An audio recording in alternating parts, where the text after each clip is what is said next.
Hello and welcome to Quartzlight, your car brochure channel, and in today's episode we're looking at this interesting brochure from Australia that really doesn't give you any clues on the front cover at all.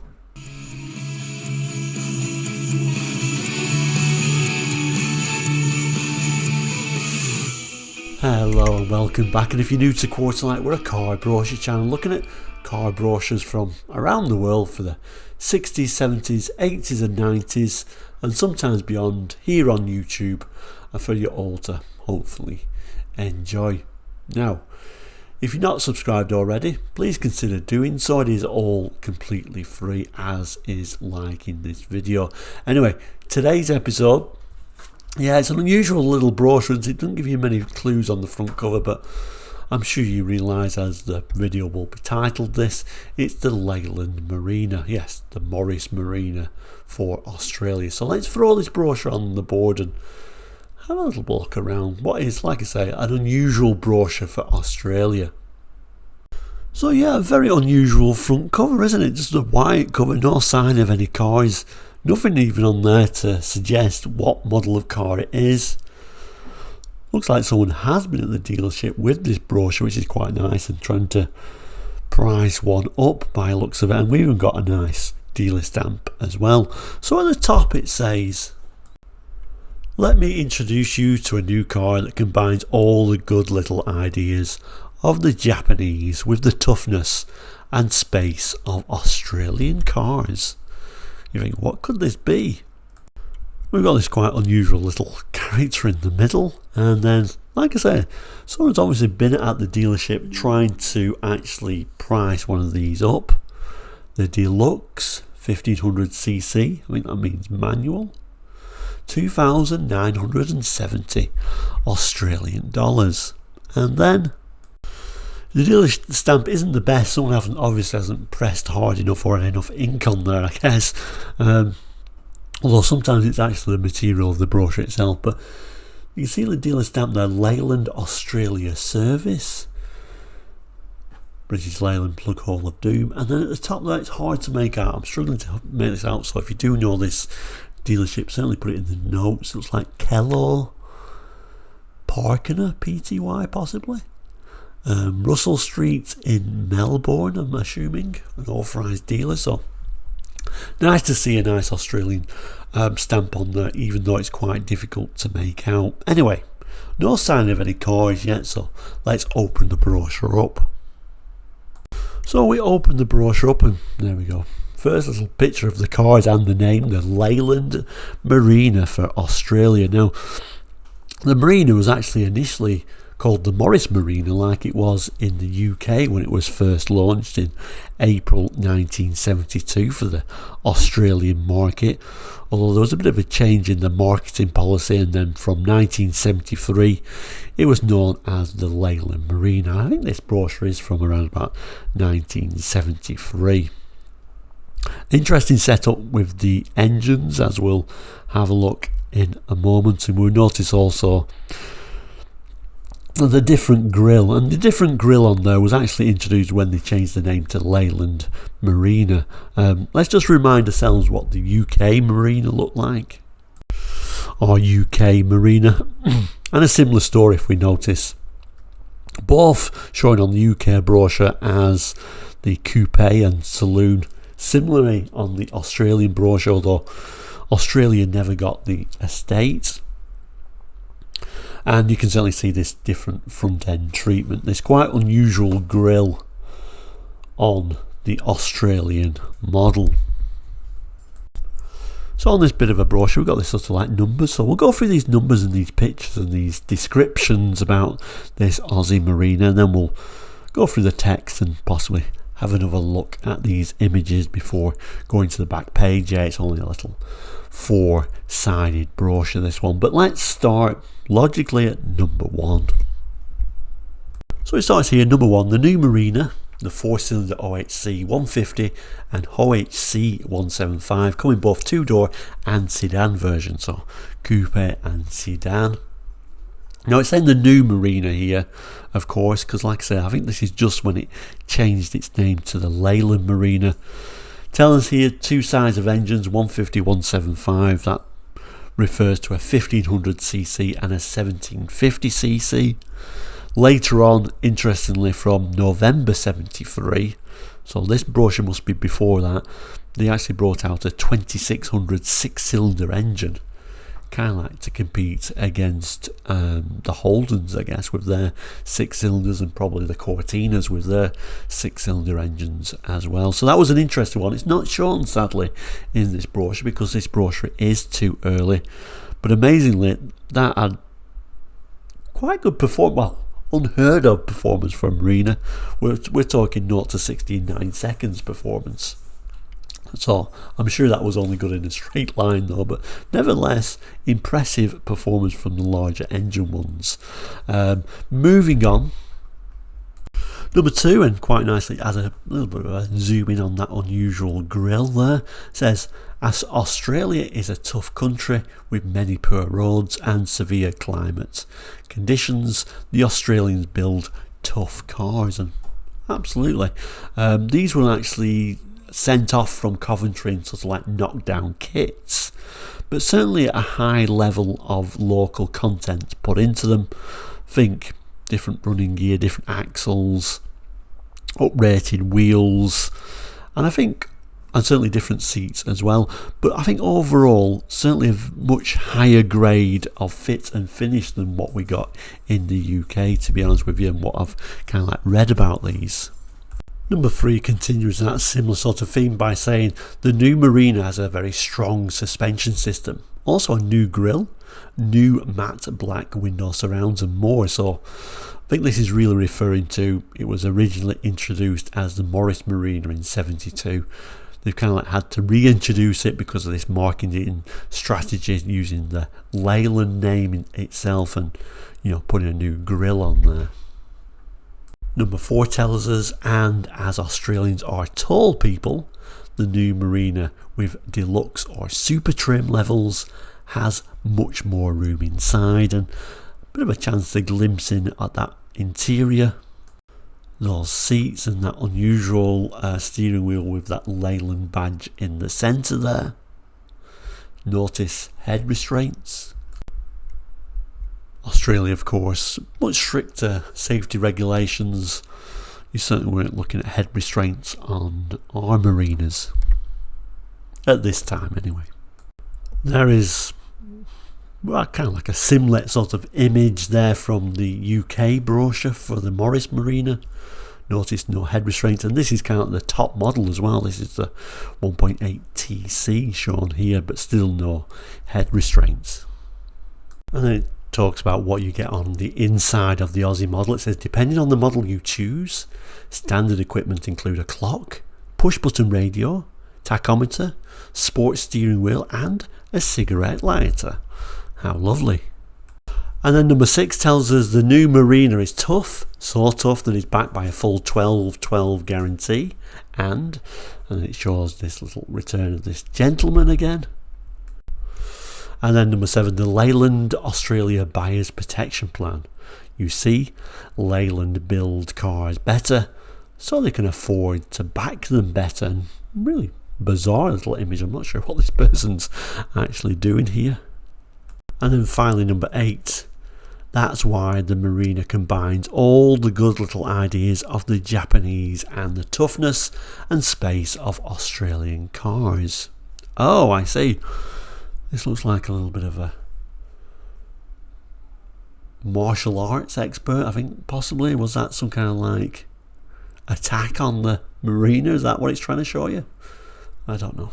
Strange idea though. But let's move to the main text now. So the main text starts by telling us Japanese cars have become famous for giving you lots of little extras.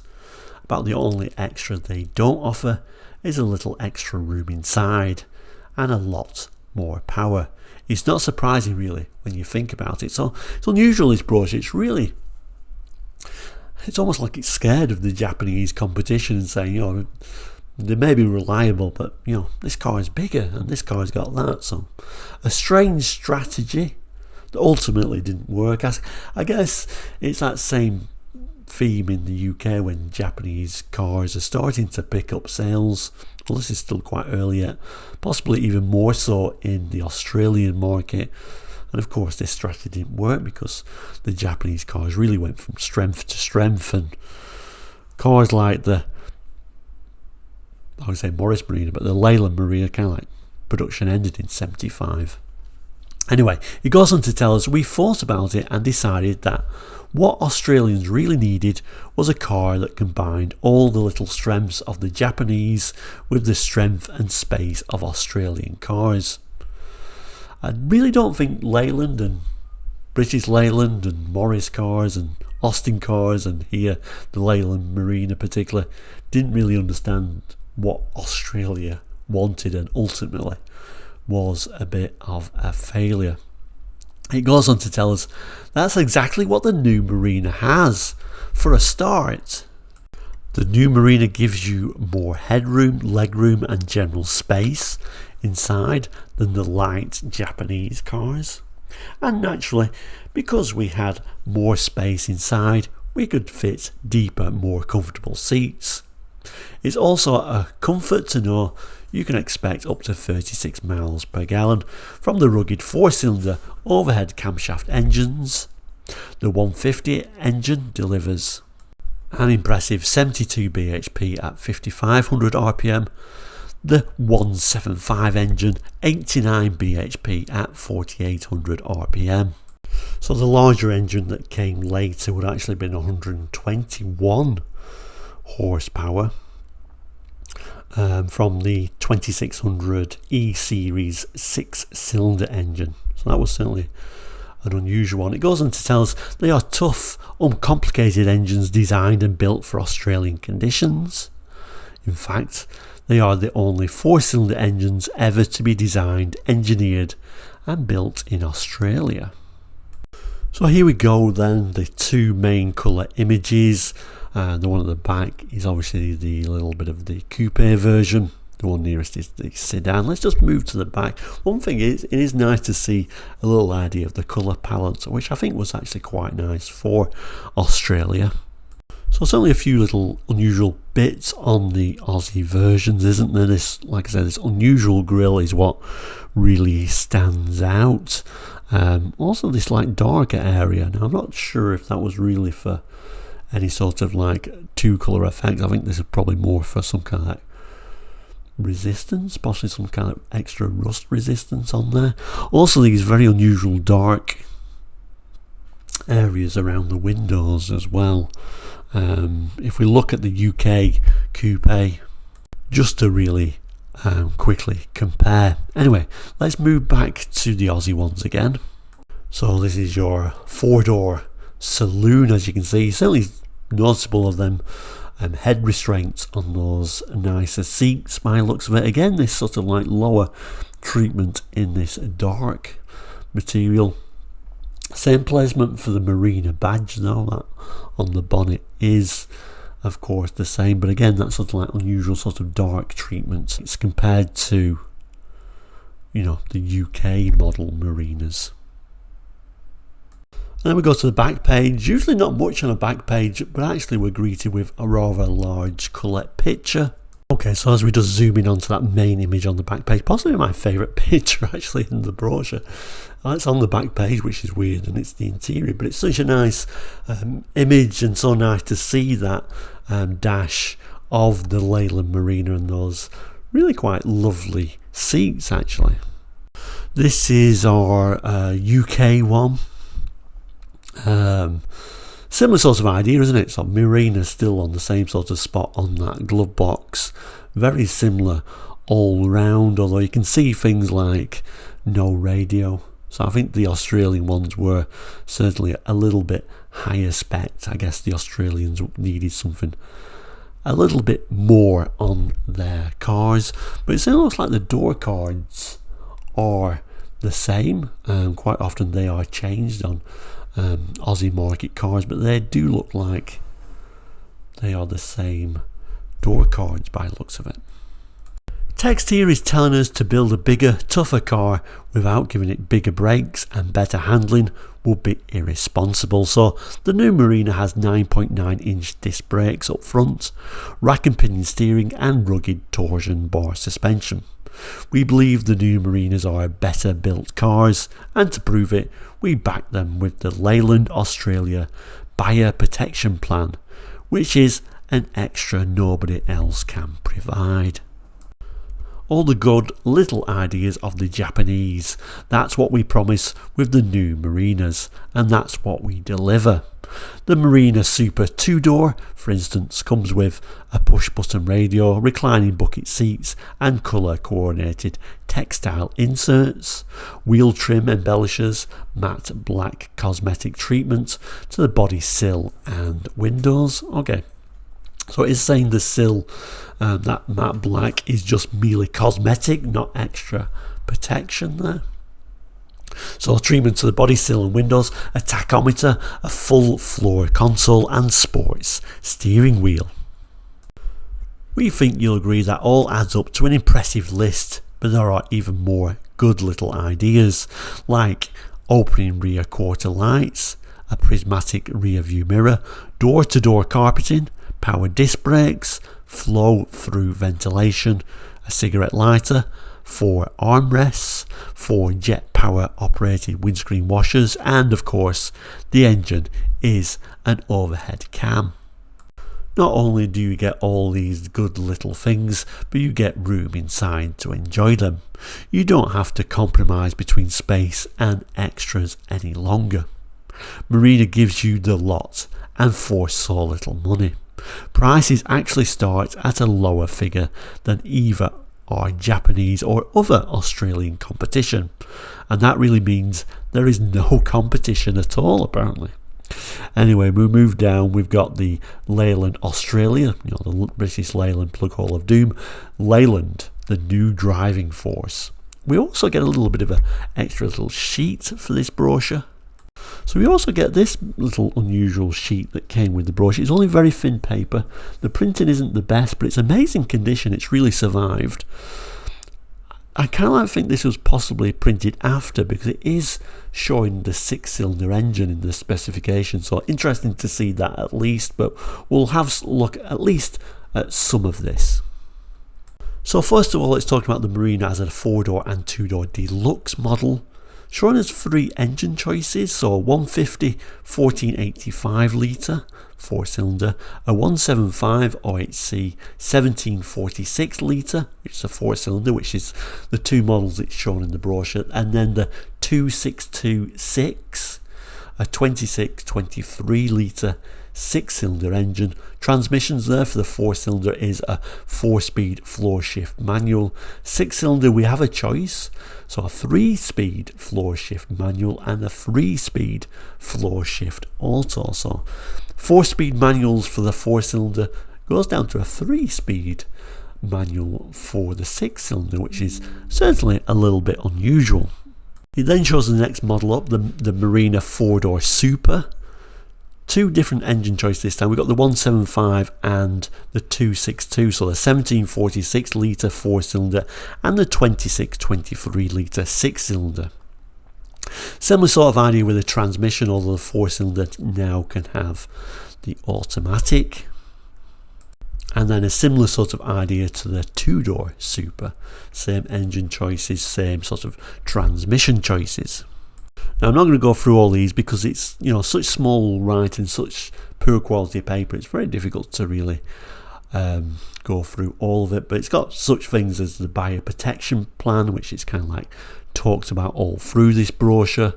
And it's got this little thing at the bottom which says Leyland, the new driving force, was obviously the catchphrase for Leyland cars in Australia at the time. And it's got this little extra box in here which is talking about safety features. Again, it's hard to read on camera because of the print quality, really. But it's talking about things like, front disc brakes, petrol tank isolated from the passenger compartment, toughened safety windscreen, childproof locks, 2-speed wipers. Unusual to add on there. Instruments and controls, it talks about seating interior and etc, etc. So nothing, of course, by today's safety standards. It's always interesting to see how safety standards have changed. So there we go, this unusual Leyland Marina brochure, and the unusual Leyland Marina in general for the Australian market, particularly those in Australia. If you do remember these, please let me know your own experiences. Always really good to hear, of course. And of course, what an interesting brochure, how they started talking about, the Japanese market. I don't think Leyland Cars really understood what Australia wanted and needed, but here they're saying they know more than what the Japanese do, and that really was proved to be completely nonsense, wasn't it? The Japanese, of course, and their cars went from strength to strength. Leyland Cars went down the plug hole of doom or dismay, didn't they? Anyway, we'll end with this in this particular episode by saying thank you so much for watching today, and always please do consider subscribing. It is all completely free. I do appreciate you doing that. Not only does it help us grow as a channel, give you better content, it also makes you close to the channel in that you can find content, and like I say, it is all free to get that on there, so I think it's worth doing. Anyway, we'll end by putting a few boxes on there for other episodes you can watch. One of the boxes I think I'll make into an Australian cars box, or in essence cars sold in Australia. We've got quite a few cars that we sold in Australia in the channel now, so if you're interested in those, click on that and it'll take you to other episodes if you're on your cell phone or a computer. But certainly thank you so much for watching today. Please do come back soon, there are many more episodes to come. But overall, thank you so much. Please do take care. We'll see you very soon, and goodbye.